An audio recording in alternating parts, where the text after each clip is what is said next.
वायुसेना मिग-21 लड़ाकू विमान को विदाई देने के लिए पूरी तरह से तैयार है। विदाई समारोह चंडीगढ़ एयरबेस पर आयोजित किया जाएगा, जहां पैंथर्स के नाम से प्रसिद्ध 23वीं स्क्वाड्रन इस जेट की अंतिम उड़ान भरेगी।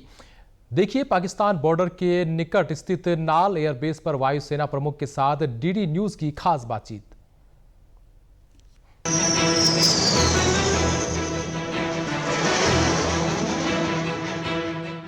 मिग को एक बार फिर आसमान की बुलंदियों पर ले जाने के लिए वायुसेना प्रमुख और स्क्वाड्रन लीडर प्रिया, महिला पायलट पूरी तरह तैयार। कॉकपिट में बैठने से पहले जहाज की बारीकी से जांच करते हुए air chief martial Amarpreet Singh और अब दहाड़ता हुआ मिग रनवे पर सीमा पार दुश्मन का दिल दहलाने के लिए बेकरार। मेरे ठीक पीछे है ये मिग-21 जिसे उड़ा रहे हैं air chief marshal AP Singh. मिग-21 ने भारतीय वायुसेना की मजबूती से सेवा की है, देश की हिफाजत करी है, लेकिन अब वक्त आ गया है उसे सलाम करने का, वक्त आ गया है उसे अलविदा कहने का। मिग-21 बेड़े को चरणबद्ध तरीके से समाप्त करना भारतीय वायुसेना की आत्मनिर्भर और आधुनिकीकरण योजनाओं का हिस्सा है। इसकी जगह स्वदेशी रूप से विकसित तेजस MK-1A लड़ाकू विमान लेगा। I think it is going to be one aircraft which is going to be missed by people who have flown it earlier. But yes, everything has time and place. Now we have to move on because this technology is old. It's very difficult to maintain this technology now. So we've decided to now call it a day for this aircraft and move on to the new platforms like the Tejas Mark II. Rafales have come in, Su-30s are already operating. So these platforms will take this place. मिग-21 की विदाई भारतीय वायुसेना के लिए एक युग का अंत है, क्योंकि 1963 में शामिल होने के बाद मिग-21 ने 6 दशकों से भी अधिक समय तक भारत की सेवा की है।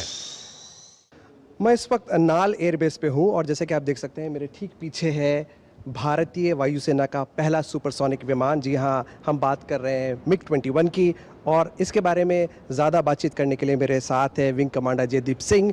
सबसे पहले मिग-21 का जो हुआ था ऑपरेशंस में यूज़, वो हुआ था 1965 की जंग में। उस समय नंबर्स लिमिटेड थे, बट मिग-21 ने अपना कर्तव्य पूरा किया, अपना एयर डिफेंस फाइटर का अपने मिशंस फ्लाई किए। उसके बाद 1971 की लड़ाई में मिग-21, अगर आपको याद होगा, गवर्नर के रेजिडेंस पे एक अटैक हुआ था जो कि टर्निंग पॉइंट था एक 1971 वॉर की हिस्ट्री में। 14 दिसंबर को अटैक हुआ था गवर्नर के रेजिडेंस पे, 57 mm RP यूज़ किए थे। उस टाइम पे नंबर 4 स्क्वाड्रन ओरियल्स और 28 स्क्वाड्रन फर्स्ट सुपरसोनिक्स ने अटैक किया था। भारतीय वायुसेना ने उसका भरपूर इस्तेमाल किया, इंटरसेप्शन के अलावा ग्राउंड अटैक के रोल में भी।